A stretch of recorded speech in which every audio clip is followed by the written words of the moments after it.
A time like this, June 2024, date 25. Young people from all over the country came out of the street rejecting the finance bill. And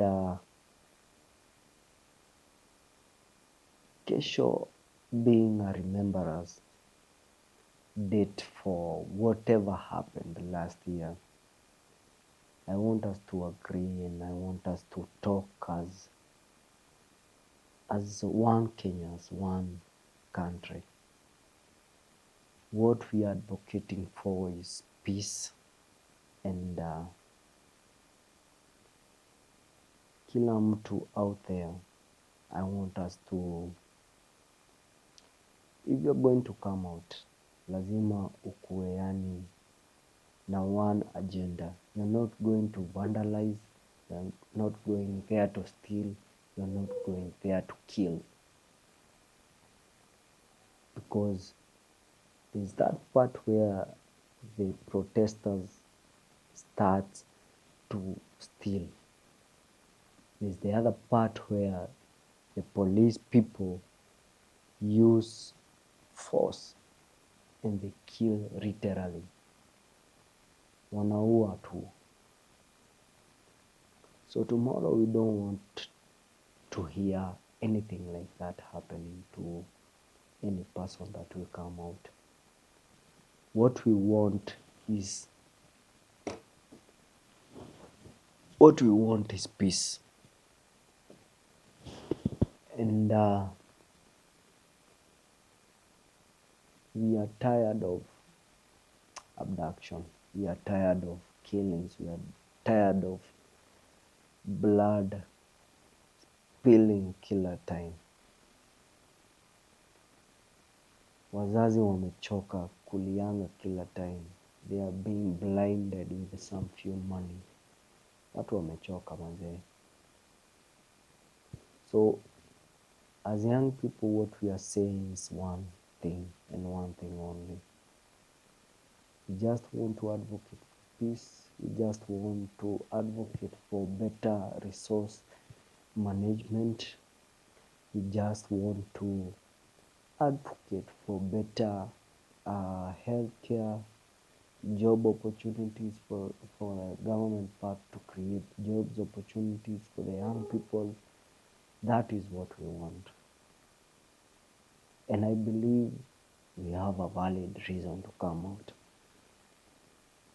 And I believe that it is not in vain that each and every one out there is talking about the betterment of our country.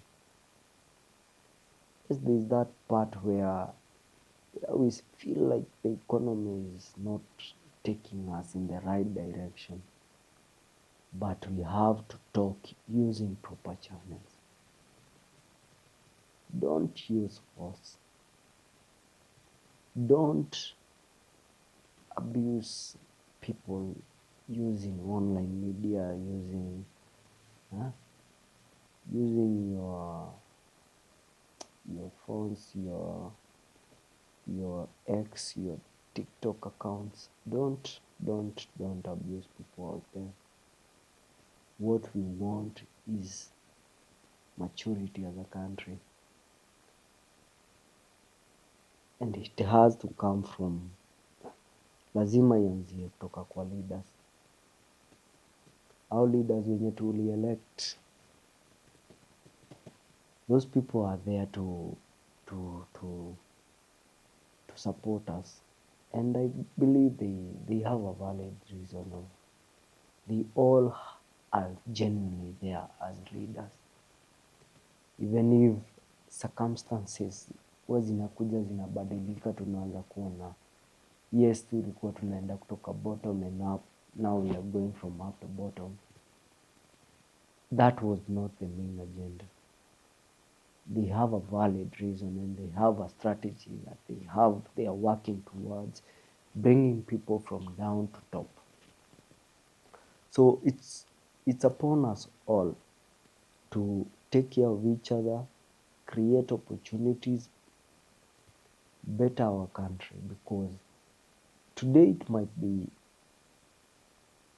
on our side we are being abducted, but tomorrow you don't know whether your son as a politician will be the one who is being abducted.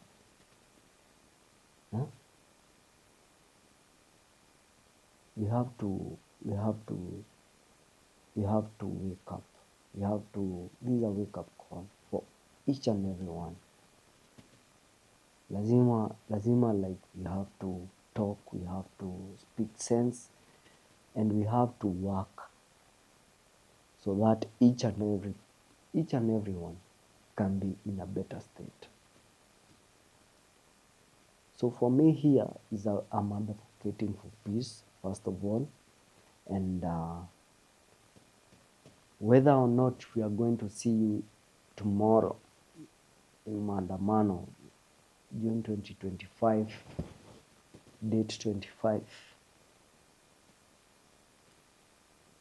Be peaceful where you are, wherever you are, and keep on going. Keep on fighting for peace. Keep on fighting for a better future for yourself and as a country, for a better future as a country, because we have seen crazy things that are happening around the world.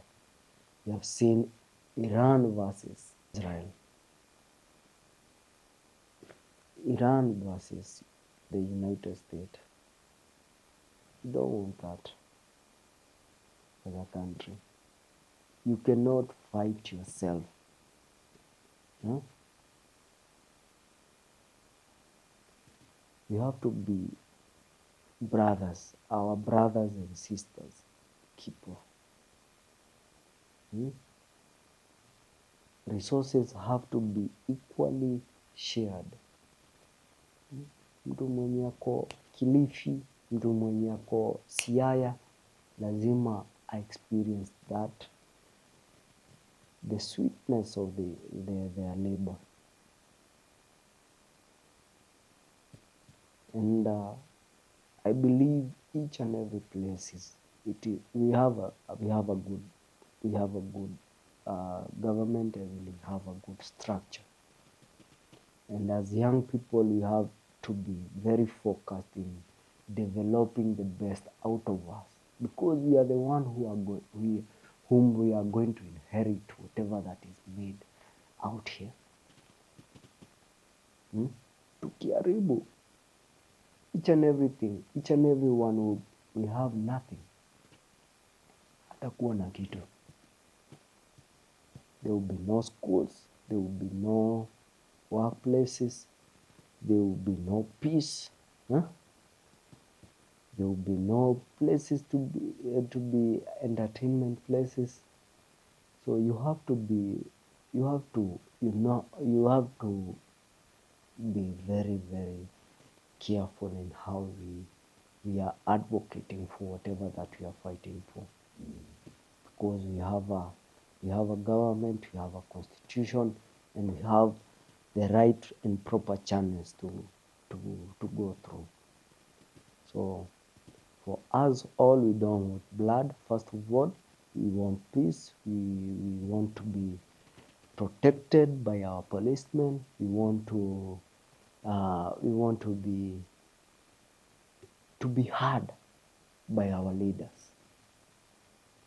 Sawa. So thank you all for each and every battle each and everyone is going through. Let us continue pushing ourselves. Let us continue going hard, getting that bag, literally fighting for what we want. Because I believe that time is coming where even if you don't see the better leader in whoever that is leading right now, time is coming where you will be having that that opportunity. And we expect that you take care of us.